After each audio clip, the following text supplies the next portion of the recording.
वो हमारे बीच में आज उपस्थित है श्री राष्ट्रवादी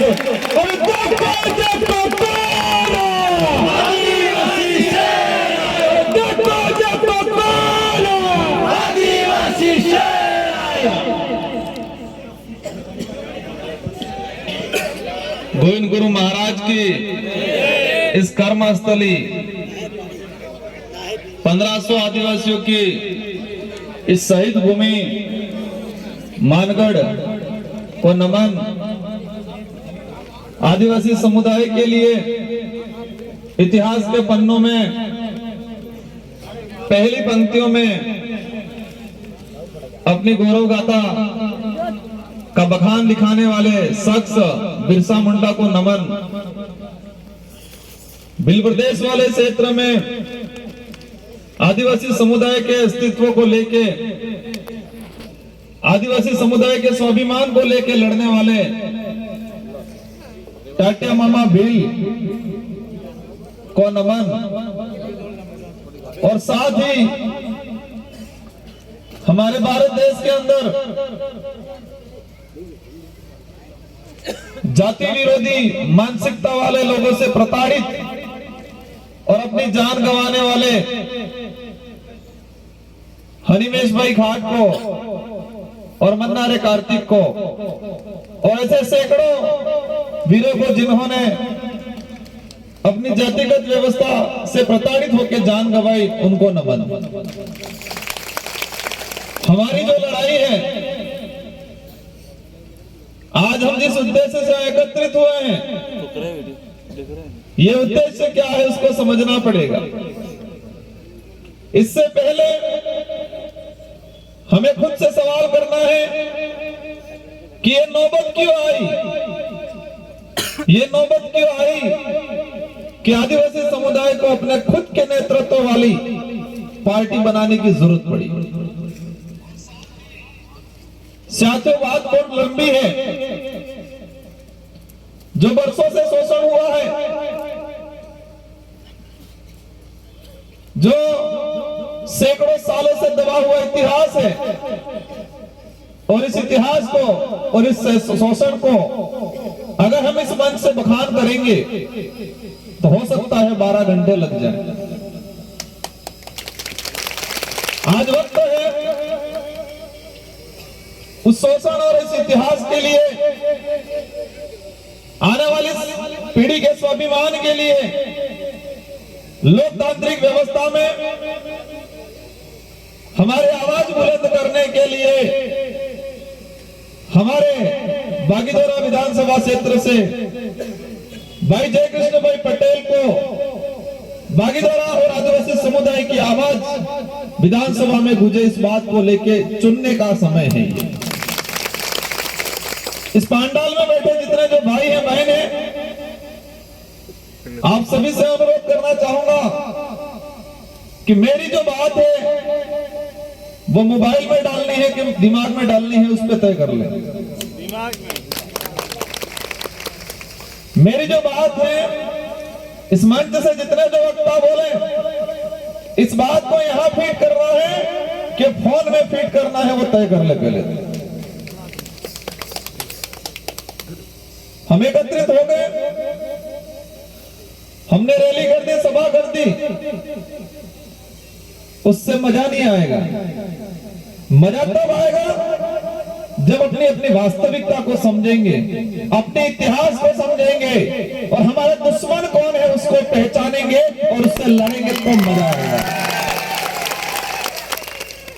हम वास्तविकता को नहीं समझ पाएंगे, दुश्मन कौन है उसको पहचान नहीं पाएंगे, और उस दुश्मन से लड़ना कैसे है वो तरीका नहीं जान पाएंगे, तो मजा नहीं आएगा। लड़ से नहीं लड़ना है, दिमाग से लड़ना है। ये लोकतांत्रिक देश है, और इस लोकतांत्रिक देश को बनाने में हमारे कई पूर्वजों की जानें गई हैं। ये देश आजाद जो हुआ, ये ड्रोन थोड़ी देर के लिए बंद कर देना, क्योंकि सबकी निगाहें ड्रोन पे जा रही है। कि हेलीकॉप्टर तो नहीं आई क्यों थी गई जो डर बेटा है वो बरसों का डर है, सालों का डर है, तो वो डर निकलने में थोड़ा समय तो लगेगा, लगेगा कि लगेगा? पर आज लग रहा है वो डर कहीं न कहीं निकल गया है। मैं मेरी जो बात शुरू कर रहा था कि हम आजाद भारत के अंदर लोकतांत्रिक व्यवस्था से हमारा विधायक प्रताप सिंह चुन के विधानसभा में भेजने के लिए एकत्रित हुए हैं, लेकिन ये लोकतांत्रिक व्यवस्था ये पहली बार नहीं हो रहा है। ये देश आजाद कराया अंग्रेजों से, मुगलों से, राजा रजवाड़ों से, और उस देश को आजाद कराने में हमारे लाखों आदिवासी भाई मारे गए और ये देश आजाद हुआ। जो शहीद हुए थे उनकी आत्मा ने जब आजादी के वक्त ये सुकून भरी उस दौरान जो बुजुर्ग थे उन्होंने सांस ली होगी और उन आत्माओं को शांति मिली होगी कि हमारा जो बलिदान था वो बेफिजूल नहीं गया। देश आजाद हुआ और देश आजाद हुआ तो आजाद देश के अंदर पैदा होने वाला आदमी है वो स्वतंत्र रूप से जिएगा, ये कल्पना की थी उस समय के बुजुर्गों ने। लेकिन दिक्कत भारी पड़ गई, अंग्रेजों को तो भगा दिया, लेकिन काले अंग्रेज पैदा हो गए। इस लोकतंत्र के अंदर हमारे देश के अंदर चुनावी प्रणाली हुई, हमारे भोले भाले समाज, सीधा साधा समाज, स्वाभिमानी समाज, जवान का पक्का आदमी, उन्होंने हमारे उन नेताओं को बना बना के भेजा और आशा की कि इस बार ये कुछ भला करेगा, इस बार ये कुछ भला करेगा, लेकिन भला कुछ नहीं किया, उल्टा बुरा करने का काम किया। एक बात ये स्वीकार करनी पड़ेगी और आपके सबके दिमाग में डाल देनी है कि हमें किसी व्यक्ति से लड़ाई नहीं है, हमें विचारधारा से लड़ाई है और उस व्यक्ति के कर्मों से लड़ाई है हमारी। जो भी हो, हम सीधे साधे लोग, हम पढ़ाई कर रहे थे, युवा जिंदगी जी रहे थे, लेकिन इन नेताओं ने मजबूर किया कि हम व्यवस्था में आए और समाज की कमान संभाले। इन नेताओं ने मजबूर किया, हमने तो हमारे पूर्वजों ने, हमारे बाप दादा ने उनको भेजा था, तुम जाओ हमारे समाज की पैरवी करो, इस क्षेत्र की पैरवी करो, इसलिए भेजा था। लेकिन मजे मारे और आरक्षण बेचने का काम किया। मैंने 2020 के अंदर कोरोना काल आया, उस दौरान मैं हमेशा स्टडी करता रहता हूं और 2013 की जो अधिसूचना है उस अधिसूचना को मैंने विधानसभा के अंदर बोला है कि ये आदिवासी समुदाय के लिए काला कानून है और इसको मैंने साबित किया है कि काला कानून कैसे है। और पूरे उदयपुर संभाग के सारे मंत्री, संतरी, विधायक और 1700 सरपंचों को मैंने लेटर लिखा था कि 2013 की अधिसूचना, 2016 की संशोधित अधिसूचना और उस अधिसूचना से हमारे कितने आदिवासी भाई नौकरी से वंचित रहे, ये आंकड़ा सहित लिख के मैंने भेजा था, प्रत्येक सरपंचों को लेटर लिखा था।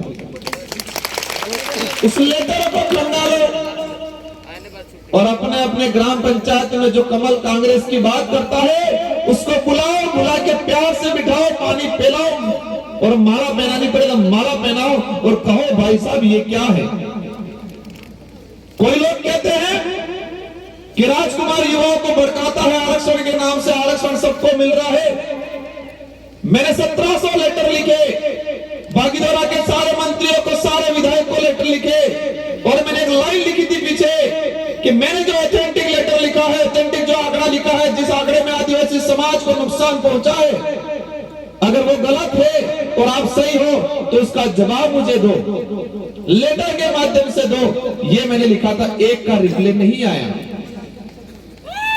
क्योंकि सही मैं था, गलत वो था। और ये बात इस मंच के माध्यम से उन सारे नेताओं को कहना चाहता हूं कि जिस समाज में पैदा हुए हो, जिस समाज का सर्टिफिकेट लगाया है और जिस समाज का सर्टिफिकेट लगा के आप सरपंच, विधायक, मंत्री बने हो, कम से कम उस समाज का नुकसान मत करो। कोई अमर नहीं है इस धरती पे, कोई अमर नहीं है, लेकिन जिस कोण में पैदा हुए हो उस कोण का नुकसान करके मत जाओ। हमारी लड़ाई वोटों की लड़ाई नहीं है, हमारी लड़ाई अस्तित्व की लड़ाई है, अधिकारों की लड़ाई है, आने वाली पीढ़ी की लड़ाई है। और आप सबको भी कह के जाना चाह रहा हूं कि आज आप आए, बातें सुनी और आप जगी भाई को वोट दे दोगे, तहां तक मजा नहीं आएगा। मजा तब आएगा कि आज इस पंडाल में बैठा हुआ आदमी, प्रत्येक आदमी कल से 25 तारीख तक रात दिन अपने रिश्तेदार गांवों में घूमे और प्रत्येक आदमी 1,000 वोट दिलाए, मजा तब आएगा। बाकी यहां हमने सुन लिया, हमने बोल दिया, आपने सुन लिया और चले गए, मजा नहीं आएगा।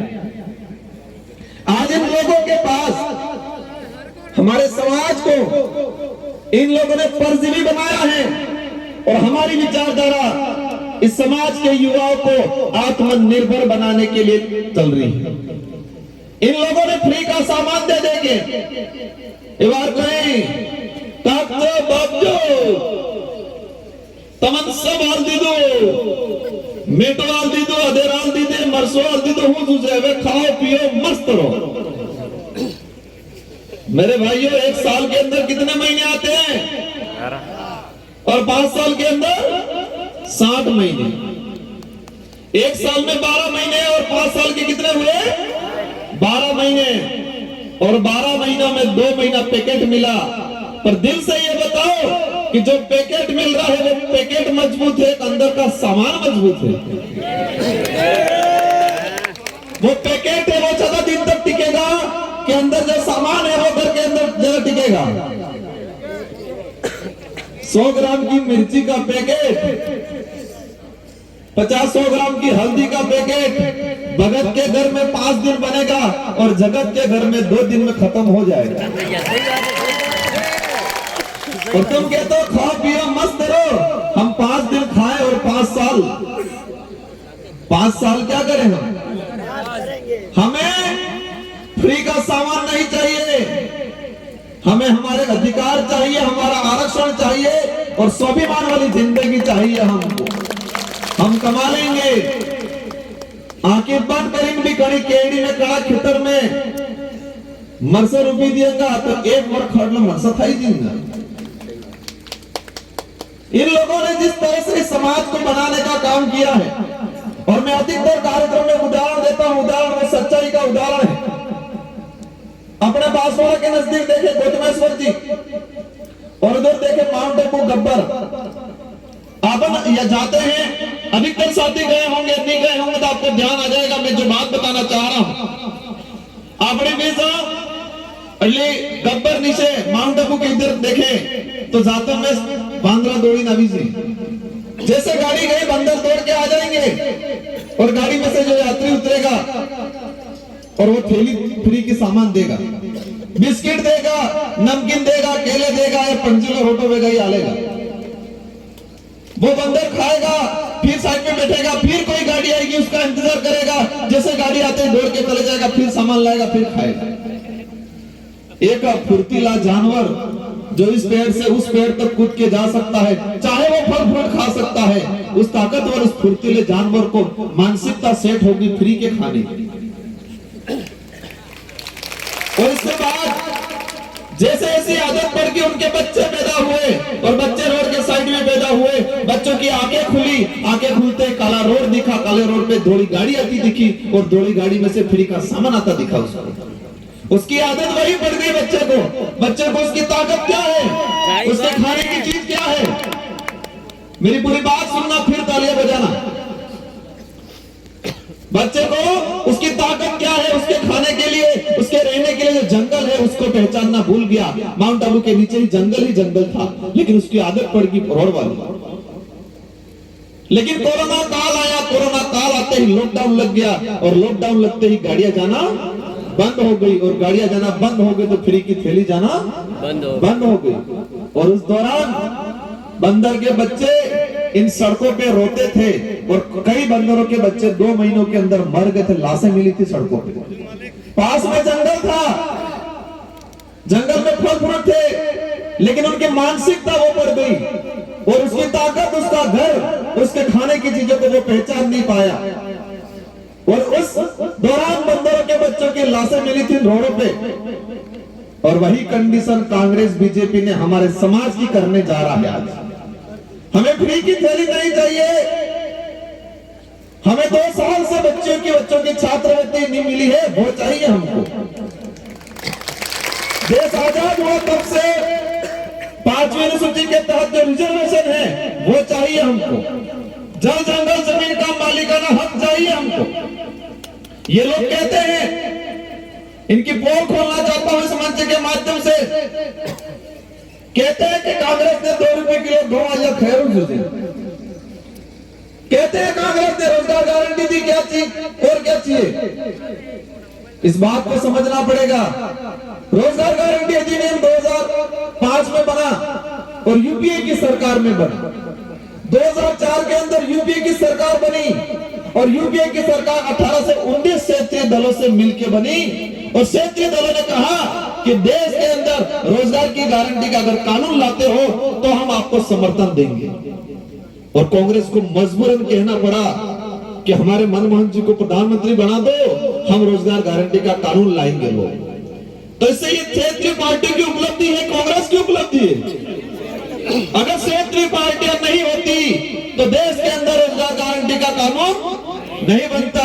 इसी तरह खाद्य सुरक्षा अधिनियम जो बना वो यूपीए की सरकार में बना और वो भी क्षेत्रीय पार्टियों की बदौलत बना। इस देश के अंदर ये बात इसलिए बोल रहा हूं कि जो लोग क्या कह रहे हैं क्षेत्रीय पार्टियों का क्या वजूद है, इनका कुछ नहीं होने वाला है। हम कहते हैं हमारा कुछ हो नहीं हो, लेकिन इस देश का, उस समाज का भला जरूर होगा आने वाले समय के अंदर। क्योंकि इतिहास उठा के देख लो, क्षेत्रीय पार्टी की वजह से ही देश के अंदर अच्छे अच्छे कानून बने हैं। खाद्य सुरक्षा अधिनियम देखो, निःशुल्क शिक्षा का अधिकार देखो, फॉरेस्ट राइट एक्ट देखो, जितने भी जो कानून बने हैं, सूचना का अधिकार अधिनियम देखो, यूपीए की सेकंड सरकार में बना, वो भी क्षेत्रीय पार्टियों की मांग पे बना।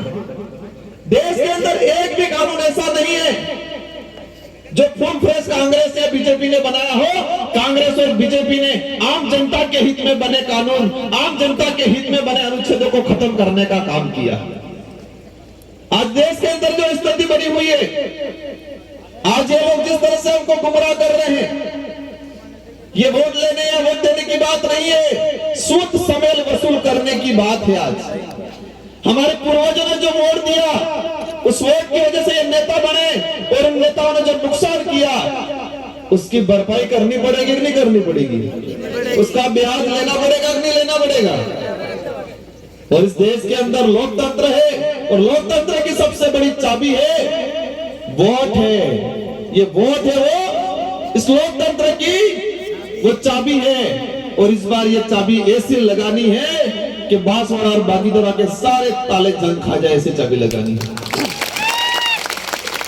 आप लोगों को धैर्यता से कहीं उलझना नहीं है, किसी से भिड़ना नहीं है, विचारों से भिड़ना है, हमारी विचारधारा से भिड़ना, हमारी विचारधारा को लेकर उनसे भिड़ना है, बातों से भिड़ना है, अपनी बोली से भिड़ना है, हमें लड़ लेके नहीं भिड़ना है। बाकी ये लोग कोशिश करेंगे, हमको उलझाने की कोशिश करेंगे, लड़ाई झगड़ा कोशिश करेंगे, लेकिन उनको भी कहना चाहता हूं, सभी नेताओं को, डूंगरपुर बांसवाड़ा के, खुद का नहीं सोचे, पार्टी का नहीं सोचे, समाज का सोचे। और आज भी वक्त है, मैंने कई बार बोला है सारे नेताओं को कि कांग्रेस बीजेपी के जितने नेता हैं वो एक मंच पे आके समाज से माफी मांग ले कि हमसे ये काला कानून बनाए गए जिससे समाज को नुकसान हुआ और इनको हम सुधार देंगे, तो हम माफ करने के लिए तैयार है और हम राजनीति छोड़ने के लिए भी तैयार है।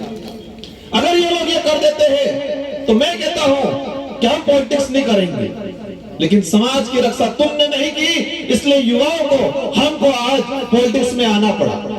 आज एक जगह का वोट के लिए कहते हैं कि सरकारी कर्मचारी था और सरकारी कर्मचारी राजनीति करने आया, ये नहीं आया भागीदारी के युवा उसको जबरदस्ती वहां से रिजाइन देना लेके लाए हैं, क्योंकि इनको लगता है ये भाई इस भागीदारी की कमान संभाल सकता है, समाज की बात विधानसभा में ले जा सकता है, इसलिए इस भाई को लाए गए।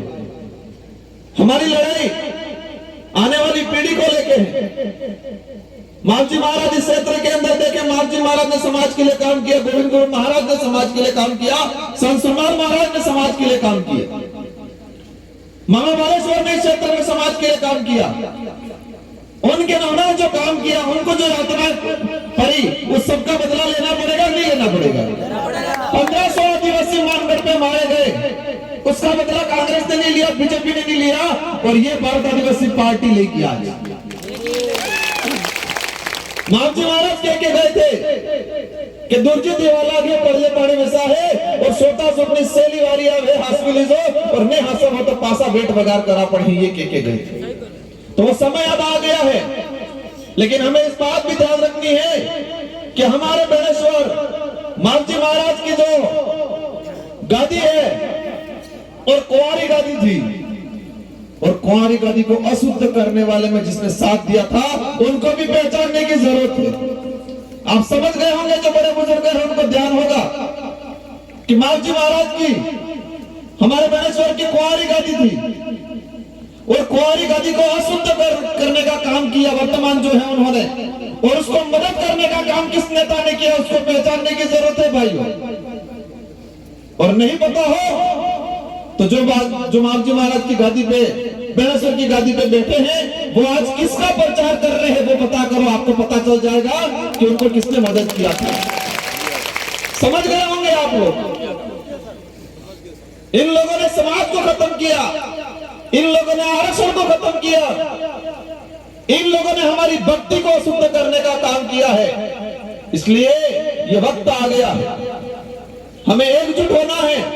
आज यहाँ पर आए आप, कल आपको कोई और करेगा, कल आपको वापस कहीं पे गुमराह करेगा, कल आपको कोई लसवत में ले जाएगा और आप वापस गुमराह हो जाए। ऐसा नहीं होना चाहिए भाई। ये जो लड़ाई है वोटों की लड़ाई नहीं है। वोट इसलिए लड़ रहे हैं ताकि हमारी आवाज विधानसभा में जाए। और आपको पता होगा, जो नेता 2018 से पहले आदिवासी कहने से शर्माते थे, जनजाति वनवासी कहते थे, आज कहते हैं मुंह भी आदिवासी नहीं हूं कहीं। विश्व आदिवासी दिवस 1994 से घोषित था, और 84 और सागवाड़ा की जनता ने हमको भेजा और हमने विधानसभा में बात उठाई और अशोक गहलोत जी से मांग की, विश्व आदिवासी दिवस के राजस्थान के अंदर छुट्टी करो और राजस्थान के अंदर विश्व आदिवासी दिवस का राजकीय अवकाश घोषित करा। ये उपलब्धि है हमारी, और इसी उपलब्धि की वजह से अब ये मानगढ़ पे विश्व आदिवासी दिवस मनाते हैं। साथियों, विचार करो, उनका पॉलिटिक्स कैरियर कितना लंबा है। क्या 2018 से पहले बांसवाड़ा के किसी नेता ने विश्व आदिवासी दिवस मनाया था? तो अब क्यों मना रहे हैं? अब इसलिए मना रहे हैं इस आदिवासियों को वोट बैंक खिचक नहीं जाए यूं करके। और काम कैसा किया? आए गहलोत जी, राहुल जी, आदिवासी दिवस था, आदिवासियों का स्थल था, आदिवासी लोग थे, और आरक्षण किसी और को दिया। और हमारे भाई इतने भोले वाले फिर भी तालियां बजा के आ गए। तालियां बजाए नहीं बजाए, नीचे बैठे थे उन्होंने। तो ये वक्त है हमें एकजुट होके घर घर जाके, किसी को ये नहीं पूछे कि कितनी भीड़ इकट्ठी हुई थी, उनको ये एहसास कराना है कि कितने भिड़ने वाले इकट्ठे हुए थे। ये बात आगे चाहिए। भीड़ इकट्ठी हुई थी, या भीड़ इकट्ठे करने का मकसद नहीं है, हमें भिड़ने वाले तैयार करने हैं। और मैं आप सबको कहता हूं, आज से ठान लेना है कि हमें कल से 15 तारीख से 25 तारीख तक 10 दिन का समय है, और 10 दिन का जो समय है भागीदारा का भविष्य तय करेगा, बांसवाड़ा का भविष्य तय करेगा। ये वो 10 दिन है, वो 10 दिन आदिवासी समुदाय का अस्तित्व तय करेगा। इसलिए 10 दिन तक सोना नहीं है, बाका में नहीं आना है। और एक कई गाली दिए पैसा वैसा हरो हरो, तो ध्यान रखो चंडीगढ़ में लावेंगे भी। इसी चीजों में नहीं पड़ना है। और हमें भारी मतों से, मैं उम्मीद करूंगा, हम 17-27 सीटों पर लड़ रहे हैं, और बांसवाड़ा के भाइयों से उम्मीद करना चाहूंगा, क्या ये सीट जिता के भेजोगे आप? पक्का? जय जोहर का नारा है, अभी तो ये लड़ाई है, आज से ठान लेना है प्रत्येक भाई को 1,000 वोट दिलाने। दिलाओगे? पक्का? सबको जय जोहर, जय आदिवासी, जय वीर प्रदेश, जय संविधान। धन्यवाद। बहुत बहुत धन्यवाद। बिलपरेश की आवाज। अब